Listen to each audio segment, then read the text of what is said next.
식사들 하셨습니까? 무더운 여름 어떻게 보내셨습니까? 입추 말복이 지나니 절기가 절기인지라 그런지 확연히 시원한 감이 좀 있습니다. 이럴 때 유리창 열고 팬티만 입고 자면은 감기 걸리기 딱이죠. 이맘때 감기 걸리면 정말 오래갑니다. 절대 감기 걸리지 않게 주무시고 건강 챙기시기 바랍니다.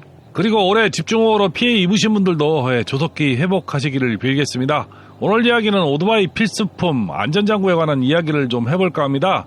올여름이 워낙 더워서 그런지 라이딩을 계속하는 분들은 많지는 않았지만 그래도 라이딩을 하는 분들이 간혹 안전장구를 제대로 갖추지 않고 라이딩하는 분이 많았습니다. 그렇게 안전장구 없이 라이딩하다 사고로 다치고 뒤늦게 안전장구 구입하는 분도 있었고, 그냥 사고를 당하지 않아서 그런지 그냥 그대로 안전장구 없이 계속 라이딩하는 분도 계셨습니다. 본인의 선택일지는 몰라도 사고를 진하게 여러 번 당한 제 입장에서는 안전장구 없이 라이딩하는 것보다는 차라리 오토바이를 안 타는 것이 좋은 선택이라고 판단하고, 여름과 겨울에는 라이딩을 잠시 멈추는 하한거, 동한거를 선택하고 있습니다. 현재 법적으로만 헬멧만 착용한다면 크게 문제는 없습니다. 헬멧도 사실은 인증받은 헬멧만 사용하도록 규정되어 있지만은 실상에서는 헬멧 인증 여부는 그렇게 따지지 않고 있죠. 공사장 헬멧 바가지만 아니면은 단속에 걸리지 않는 정도로만 규제하고 있는 것 같습니다. 그렇게 본다면 사실상 우리나라가 엄청 오토바이의 단속과 규제가 심하다고는 하지만은 법규상의 문제고 현장에서는 좀 헐렁하게 규정하고 있는 실정이라고 저는 보고 있습니다. 다른 나라에 비해서는 그 법 자체도 그렇게 빡빡하지 않은 것이 좀 사실이기는 하죠. 그런 면에서는 우리나라 오토바이 타기는 참 좋은 나라 같습니다.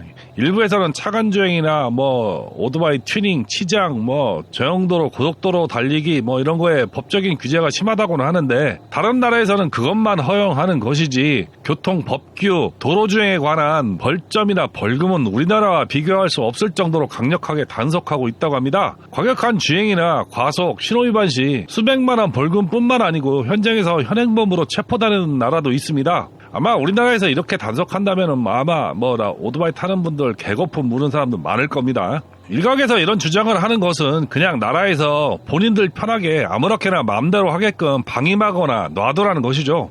그게 바로 국가의 필요성을 부정하는 행위라고 저는 생각하고 있습니다. 그러면 본인들 하고 싶은 대로 다 하게 한다면 과연 국가의 질서가 잡히겠나라는 생각도 해보고 있습니다. 놔두면 그게 권리인 줄 아는 사람들이 너무 많은 듯하죠. 하여간 안전장구는 누구 보라고 자랑하려고 딱지 안 끊기려고 하는 것이 아닙니다. 본인을 위해서 하는 것이고 오토바이를 더 즐겁고 오래 타기 위해 하는 것이라고 생각하고 꼭 착용하시고 라이딩 하셨으면 합니다.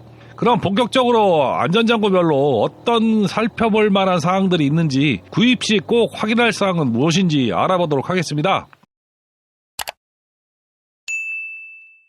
오토바이를 타는 데 있어서 없으면 안 되는 것이 헬멧이죠. 현행 법규상 미착용 운전자 또는 동승자는 배기량에 관계없이 도로교통법 50조 3항 및 4항에 벌금 2만 원을 부과를 받습니다. 벌금이 중요한 것이 아니고 본인이 안전을 위해서 착용하는 것이죠. 한여름이 되면은 헬멧 쓰면은 덥고 땀나고 오래 쓰고 있으면 신내도 나고 그러는 거 본인만 그러는 거 아닙니다. 그래도 혹시나 생길 불상사를 위해서 쓰는 것이죠. 여러분은 헬멧을 어떤 기준으로 구입하시나요? 많은 분들이 도색 디자인이나 가격, 모양 그런 것을 보고 많이들 선택하는 것 같습니다. 저는 개인적으로 형상 디자인을 가장 중요하게 생각을 합니다. 나중에 이 부분은 좀 따로 말씀을 좀 드리겠습니다. 그리고 무게, 내 머리에 맞는가를 중점적으로 봅니다. 도색이나 디자인은 그 다음이죠. 그리고 가격적으로 너무 비싼 것은 별로 좋아하지는 않습니다. 일단 헬멧 형태에 따른 이야기를 좀 해보겠습니다. 헬멧 형태적으로는 풀페이스, 하프페이스, 오픈페이스, 그리고 반모로 나뉠 수 있습니다. 저는 항상 풀페이스 헬멧을 고집하는 편이죠. 이유는 따로 뒤에 설명을 하겠습니다. 풀페이스 헬멧은 기본적으로 레이싱용과 크루저용으로 나눠져 있습니다. 먼저 레이싱용을 먼저 알아보도록 하겠습니다. 도색도 화려하고 모토GP 선수들이 막 쓰고 유명한 사람들이 많이 쓴 데다가 디자인도 제일 화려하죠. 그래서 많은 사람들이 선택하는 것으로 보입니다. 가볍고 디자인도 화려하고 멋있게 생긴 것도 시야각도 높고 거기다 가격도 넘사벽일 정도로 비싼 경우가 많아서 선망이 되는 헬멧들이 많습니다. 헬멧이 카본으로 되어 있고 가볍고 디자인도 멋있고 실드는 컬러풀하고 뒤통수에는 스포일러도 달리고 그렇고 그렇죠. 일단 생긴 것이 좀 이쁜 편이죠. 그래서 그런가 풀페이스 헬멧을 쓰는 사람들이 가장 많이 선택하는 헬멧이 레이싱 헬멧 같습니다. 일단 레이싱 헬멧은 R차나 F차용으로 보시면 됩니다. 그리고 네이키드 고속 투어러 타는 분도 사용하는 데는 크게 문제는 없습니다. 그런데 이게 크루저를 타는 분들에게는 문제가 있을 수 있습니다. 일단 크루저용은 모양이 레이싱용과는 좀 다르죠. 일단 뒤통수에 스포일러가 없거나 작게 있고 턱 부분이 레이싱용보다는 두껍고 넓게 디자인되어 있습니다. 그리고 헬멧 일부에는 선실드가 부착된 경우가 좀 많죠. 또 멀티 시스템이라고 해서 헬멧 하단부가 위로 열리는 헬멧도 있습니다. 이런 경우는 대부분 무게가 많이 나고 가격도 비싼 경우가 좀 많죠. 풀페이스 헬멧은 바람의 영향을 많이 받고 이 바람을 받는 영향에 따라서 풍절음 차이가 많이 나기도 합니다. 그런 것 같이 오토바이 형태에 따라서 헬멧 디자인이 좀 다르죠. 그리고 당연히 바람 받는 방향이나 면적이 달라지기 때문에 풍절음이 심해지거나 심지어는 헬멧 정수리를 누르는 압박감이나 볼을 누르는 압박감 차이가 날 수 있습니다. 참고로 헬멧 회사에서는 바람 받는 방향에 따라서 풍절음이나 헬멧의 무게감을 줄이는 풍동 디자인을 한다고 합니다. 그래서 헬멧의 무게감도 줄이고 최적의 조용한 헬멧을 만들고 있다고 하죠. 이 부분이 상당히 중요한데 다들 간과하는 것이 반드시 오토바이 성격과 용도에 맞는 헬멧을 쓰셔야 장거리 라이딩의 피로도가 훨씬 줄어듭니다. 저도 예전에 멋모르고 레이싱 헬멧이 이뻐서 구입했다가 정수리 압박감으로 인해서 몇 번 쓰고 교체한 적이 있습니다. 지금은 아무리 오래 달려도 풍절음이나 헬멧의 압박감으로 라이딩을 멈춘 기억이 없을 정도로 잘 쓰고 있습니다. 심지어 200g이 넘는 액션캠이 헬멧에 달려있는데도 무게감을 전혀 못 느낄 정도로 편안합니다. 또 풀페이스 헬멧은 사용기간이 보통은 설정이 되어 있다고 합니다. 통상 5년 정도 기준으로 내구성을 설정하고 있다고 하는데 내구성은 실드 및 실드와 접촉하는 고무 압착 부분이 내구성을 말한다고 합니다. 그래서 5년 주기로 고무 밴드를 교체하거나 실드도 교체하라고 권고하는 경우가 좀 많습니다. 그래야 풍절음도 줄고 그렇다고 합니다. 그런데 5년 쓰다 보면은 실드 밴드 내피도 낡아서 교체해야 하기 때문에 그냥 헬멧을 교체하는 것이 좋겠죠. 하프페이스나 오픈페이스 헬멧은 가볍게 저배 기능을 타고 단거리 마실 나갈 때 많이 이용하는 헬멧이라고 저는 개인적으로 규정을 하고 있습니다. 개방감이 좋아서 많이들 이용하는데 턱 부분을 다치는 경우가 거의 전체 사고의 35%나 되기 때문에 가급적이면 풀페이스 헬멧을 이용하는 것은 저는 권장하고 싶습니다. 그리고 헬멧은 메이커만큼이나 재질에 따라서 가격이 많이 차이가 납니다. 제일 비싸고 가볍다고 하는 카본으로 제작된 헬멧은 거의 100만원대에서 그 이상으로 거의 200만원을 호가하는 헬멧도 있는데 무게는 보통 1200에서 1500g대입니다. 일반적인 유리섬이나 복합 재질의 콤포지트 헬멧은 보통 5만원에서 50만원 정도 나가고 무게는 한 1500g 정도 되죠. 그닥 제 생각에는 비싸다고 무조건 좋은 것은 아닙니다. 하지만 좋은 것은 그만큼 역할은 하는 것 같습니다. 그리고 헬멧은 최소한 인증이 된 것을 사용하는 것이 좋습니다. 우리나라의 헬멧 안전성 인증 종류는 KC 승용 안전모 이렇게 되어 있고요. 미국은 DOT, 유럽은 ECE, 그리고 영국은 샤프, 호주는 크래시, 그리고 미국이 또 하고 있는 스넬, 일본은 JIS 등이 있습니다. 미국만 안전기준이 둘인 이유는 DOT는 미국 운수국에서 하고 있고요. 스넬은 미국 민간단체인 스넬 기념재단이 정한 기준이기 때문이라고 합니다. DOT는 미국에서 합법적으로 인정되기 위한 법률이기 때문에 필수로 취득해야 하는 규격이고요. 꽤나 헐렁한 기준으로 평가받는 DOT에 비해서 스넬은 훨씬 엄격하게 이름난 유럽의 ECE보다 기준이 훨씬 더 복잡하고 기준이 높아서 충돌 안전성이 더 높게 평가된다고 합니다. 참고로 스넬은 오토바이 기준이 아니라 경주용 자동차 기준이라고 합니다. 그래서 인증받기가 더 힘들다고 합니다. 그리고 일제나 미국산, 유럽산 헬멧을 좋아하고 집착하는 분들이 많은 것 같습니다. 솔직히 일본, 유럽, 미국산 헬멧 본인들 회사에서 직접 전부 제작하는 회사가 얼마 안 되죠. 특히 유럽, 미국산은 중국에서 OEM이나 ODM으로 제작하는 것이 대다수고 아주 비싼 고가 헬멧만 본인들 회사에서 제작하는 경우가 대부분입니다.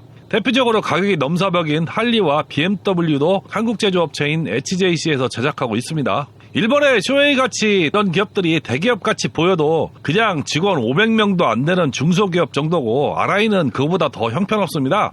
한국의 HJC는 거기에 비하면 대기업은 안 돼도 최소 중견기업은 될 정도의 규모입니다. 참고로 중국산 LS2는 중국 공장 직원만 1800명이 넘습니다. 중국산도 이제는 모토GP 정상급 선수들에게 스폰할 정도로 많이 발전했죠. 세계 최고의 헬멧 제조사는 우리나라 HJC죠. 무려 세계 시장 점유율이 70%의 MS를 가진 거대한 회사입니다. HJC는 20만원에서 30만원대 헬멧이면은 아주 이쁘고 충분히 우리 머리를 보여줄 만한 헬멧으로 충분하죠. 헬멧을 구입할 때는 캐시나 DOT, 스넬, ECE, JIS 마크가 있는 헬멧이면 충분합니다. 다만 헬멧 형상이나 크기가 회사마다 조금 달라서 꼭 착용해보고 구입할 것을 추천드립니다.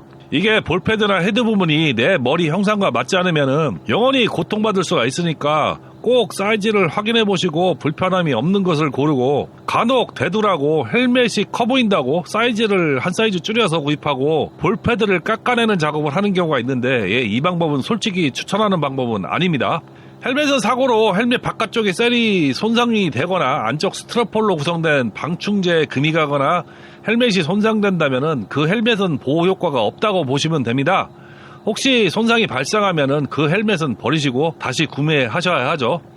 마지막 꿀팁. 헬멧에 풍절음이 많이 나는 경우에 고무 부분을 교체하거나 턱 쪽에 층가드라는 부분을 버프나 바라클라바, 목도리로 막고 착용을 한다면 풍절음을 획기적으로 줄일 수가 있습니다. 또 공기순환을 위해서 턱이나 머리 쪽에 환기구가 열려 있어도 풍절음이 강하게 느껴지는 특성이 있으니까 꼭 확인하시고 착용하시기 바랍니다. 헬멧에 관한 이야기는 하루 종일 할 수 있는데 영상 길이 때문에 좀 줄이겠습니다. 다음은 바지입니다. 안전장구리 중에서 두 번째로 중요한 부분이 바지라고 저는 생각을 합니다. 아주 저속의 슬립이라도 넘어지면은 제일 먼저 까지는 곳이 무릎과 발목, 엉덩이 근처죠. 특히 무릎은 까지기만 하면 문제는 없는데 만약 연골이나 십자인대가 다치거나 하면은 오랫동안 목발 신세를 못 벗어나게 되죠. 그래서 안전보호대가 무릎과 엉치에 부착되어 있는 바지를 꼭 입어야 한다고 저는 생각을 합니다. 비싼 바지는 엉덩이에 케블라 섬유로 보호장치가 있는 바지도 판매를 합니다만은 이 케블라 섬유가 엄청 뻣뻣하고 여름에 땀나면 피부에 막 늘러붙는 느낌이 들어서 불편한 경우도 있습니다. 그래서 유명 메이크업 몇십만원짜리도 좋지만은 몇만원짜리 엉덩이 무릎 보호대가 있는 약간은 두꺼운 스판 청바지가 편할 경우도 있습니다. 특히 스키니처럼 딱 붙는 경우는 스판이 아니면은 엄청 불편하니까 확인하시고 구입하시기 바랍니다. 청바지만 입었을 경우에는 많이 다치는 무릎이나 엉덩이를 보호해주지 못하니까 꼭 보호대가 내장되어 있는 바지를 입는 것이 좋지만은 청바지를 입고 외부에 보호대를 장착하는 경우도 있기는 한데 솔직히 넘어져서 미끄러지면은 보호대가 빙빙 돌아가죠. 그래서 효과가 좀 덜합니다. 그냥 보호대에 있는 바지 얼마 안 하니까 그런 것 입는 것이 훨씬 좋다고 저는 생각을 합니다.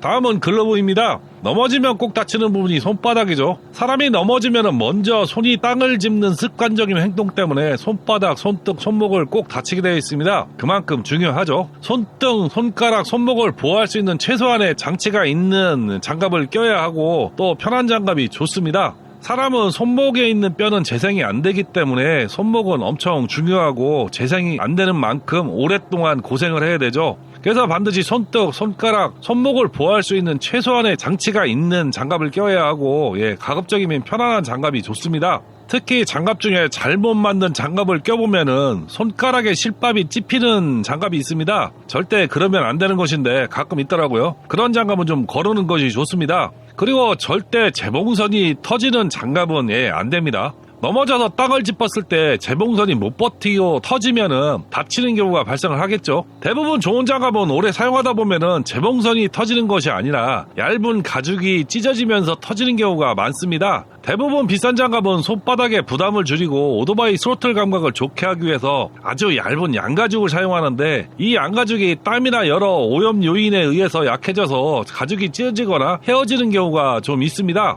아주 자연스러운 현상이죠. 보통 한 3, 4년 정도 끼면은 이런 현상이 있더라고요. 손바닥에 땀이 많은 경우는 더 빨리 찢어지는 경우도 있습니다. 그런 것이 싫은 분은 요즘은 인조가죽도 좋은 것이 많이 나오니까 인조가죽을 선택하는 것이 좋습니다. 정말 좋은 장갑은 재봉실이 낚싯줄 같은 실부터 부드러운 실까지 여러 가지를 사용하는 경우를 많이 봤습니다. 글러브는 기본적으로 여름에는 메쉬 장갑, 봄, 가을용 그리고 겨울용 이렇게 세 가지 정도를 가지고 있는 것도 좋습니다만은 저는 약간 두꺼운 메쉬 장갑과 겨울용 장갑 두 가지를 많이 사용하는 편입니다. 아주 덥거나 완전 겨울에는 라이딩을 안 하면 저처럼 써도 되죠. 그리고 아주 추운 겨울에는 방풍 토시를 설치하거나 장갑 안에 비닐 장갑이나 니트롤, 아크릴 장갑을 끼고 글러브를 착용한다면 어느 정도 추위는 막을 수도 있기도 합니다. 저는 편의점에 담배 사러 갈 때를 제외하고는 자켓을 입지 않으면 거의 오토바이를 타지 않는 편입니다. 사실 두껍고 보호대가 많이 드는 자켓은 무겁고 쪼이고 불편하죠. 그런데 장거리 라이딩을 하다 보면은 오히려 자켓을 입고 라이딩하는 것이 몸의 자세를 잡아주고 허리를 받쳐주니까 몸이 흐트러지거나 자세가 무너지는 일이 없어서 덜 피곤하고 몸이 덜 아픈 편입니다. 자켓은 봄, 가을 포함 사계절용과 여름 메쉬 자켓이 보편적인데 사계절용은 내피, 즉 깔깔이가 포함되어 있는 경우가 많습니다.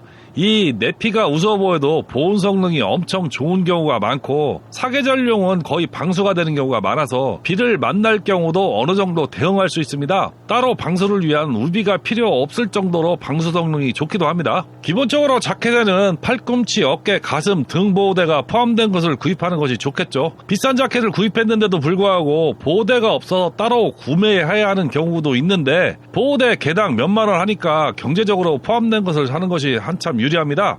재질은 아메리칸을 타는 경우에는 가죽 자켓을 많이 입는데 할리에서 구입하면은 가죽 제품에 보호대 없이 파는 모델이 많으니까 확인하고 구입하시는 것이 좋습니다. 그런데 가죽 자켓이 엄청 무겁죠. 그리고 비쌉니다. 일반 합성섬유 제품보다 1.5배에서 2배 가까이 무거운데 저는 몸을 찐누르는 느낌이 들어서 가죽 제품은 있어도 거의 안 입습니다. 거기다 방수는 되는데 비 맞으면 옷이 변형되거나 색이 변하는 경우가 있으니까 조심하셔야 하고 관리하기도 또 힘들죠. 그리고 자켓 재질이 너무 얇아서 바람에 펄럭이는 것은 좋지 못하고 시간이 지나면 방수 성능도 떨어지고 옷이 헤어지거나 재봉성이 떨어지는 경우도 있으니까 가급적이면 어느 정도 두께감이 있는 자켓이 좋습니다. 그리고 합성섬유 자켓이라도 세탁할 때 세탁기에 넣고 돌리면은 재봉선도 터지고 야광 테이프도 떨어져서 지저분해지니까 미지근한 물에 중성세제를 풀어서 솔로 살살 빠는 것이 좋습니다. 이런 조건만 갖추면은 좋은 자켓은 색이 바라거나 재봉선이 터지는 경우는 거의 없으니까 오래 입을 수 있습니다.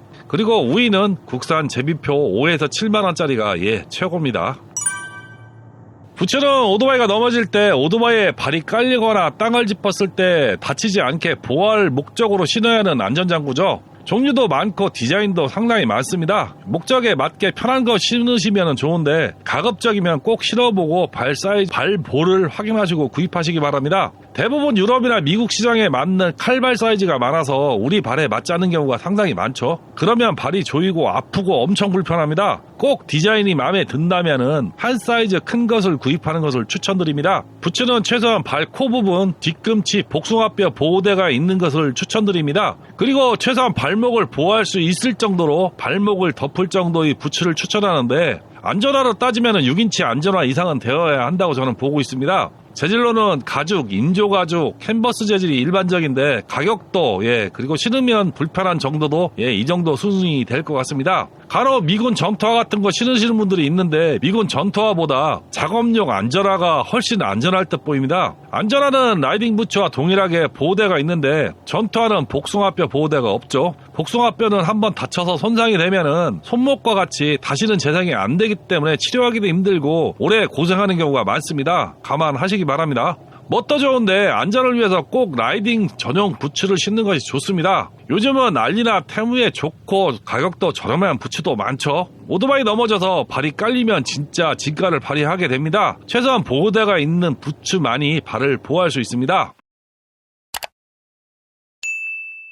그리고 요즘 많이 보이는 것이 에어백이죠. 가격이나 대중성은 아직은 접근성이 좀 떨어지는 물건이긴 한데 안전을 위해서는 있는 것이 좋을 듯 합니다. 또 요즘 알리, 테무, 인터넷 쇼핑몰에는 유명 메이커 짝퉁들이 엄청 많습니다. 진품보다 가격이 좀 저렴하다고 생각된다면 무조건 짭이라고 보시면 되죠. 그래서 국내 공식 수입원에서 판매하는 정품을 이용하시거나 온라인샵을 이용하는 것을 추천드립니다. 제 생각은 짝퉁보다 차라리 이름이 없더라도 제대로 만들어진 상대적으로 저렴한 안전장구를 구입하는 것이 더 현명해 보입니다. 인간적으로 유명 메이커는 이유 없이 엄청 비싸죠. 유럽이나 미국 인터넷 가격과 비교한다면 오토바이 폭리 취하는 것보다 더 폭리를 취하는 것이 안전장구류입니다. 안전장구리 가격적 마지노선은 헬멧은 한 20에서 50만원, 바지나 글러브는 10만원대, 자켓은 20만원에서 30만원, 부츠는 20만원 이내로 전체 한 100만원 정도로 생각하시고 구입한다면 적당한 선이라고 저는 생각을 합니다.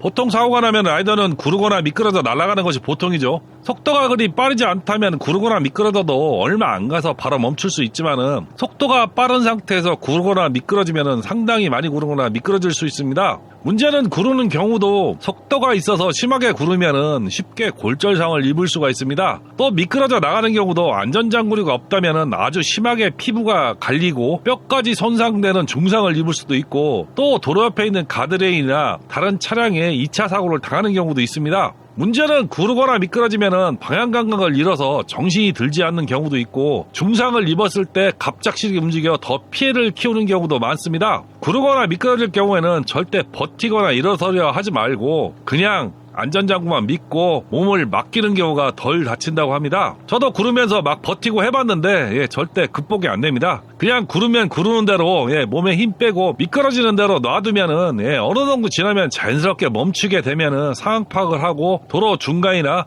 위험한 상황이면은 즉시 최소한의 움직임으로 도로 바깥이나 아니면 도로 중앙부 중앙선으로 몸을 피하고 도움을 요청하는 것이 가장 좋습니다. 저도 심하게 사고 당해보니까 방향 감각도 없어지고 머리도 멍해지고 상황 판단도 안 되고 어떻게 해야 할지 답도 없고 막 그렇더라고요. 그래서 주변 동료나 소방관, 경찰의 도움이 절실합니다. 제일 좋은 것은 사고를 안 당하는 것이고요. 그리고 사고를 당하면은 안전장구류가 다 헤어지고 찢어진다는 불만을 이야기하는 분도 있습니다.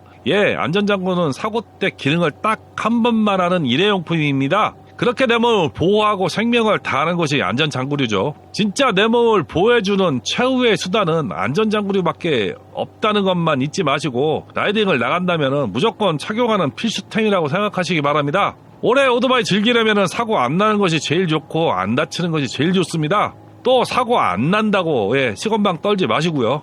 날이 많이 시원해졌죠. 저도 슬슬 시동 걸고 나가 보겠습니다. 오늘 이야기는 여기까지입니다. 시청해주셔서 감사합니다.